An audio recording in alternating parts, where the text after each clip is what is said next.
Pas voor de mensen en pas voor de keuken. Dat is heel belangrijk. Hè. Als jij die beroepen doet, hè. Zeker als je een pas bent, dan moet je een pasje doen. Mirek, welkom. Oh. Pasta peperoncino, 3 filetti.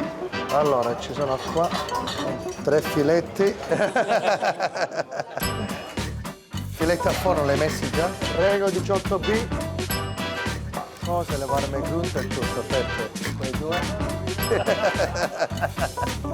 Va bene, posto. Esattamente. Il calamari potete...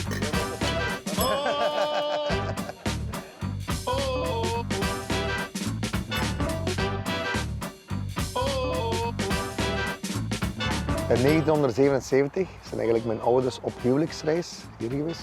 Eigenlijk op bezoek bij een tante van mijn mama. En ja, uiteindelijk is dat niet meer een gewoon huwelijksreis, maar ze hebben eigenlijk besloten om hier te blijven. La familia, het leven. Dat is eigenlijk een must van mijn leven om te zeggen, nooit vergeten van waar je komt en het respect. Want door die mensen waren wij niet waar wij nu zijn.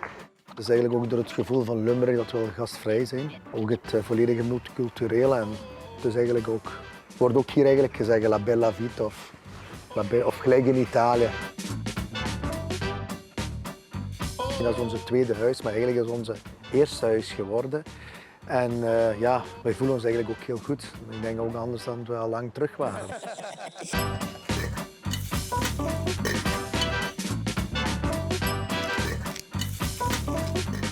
Dat is eigenlijk mijn grootste geluk. Ik heb niet veel nodig om gelukkig te zijn.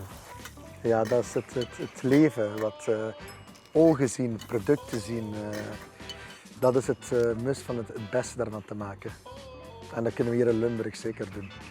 Want wij hebben alles. Pepe Giacomazza. Passie voor lekker eten.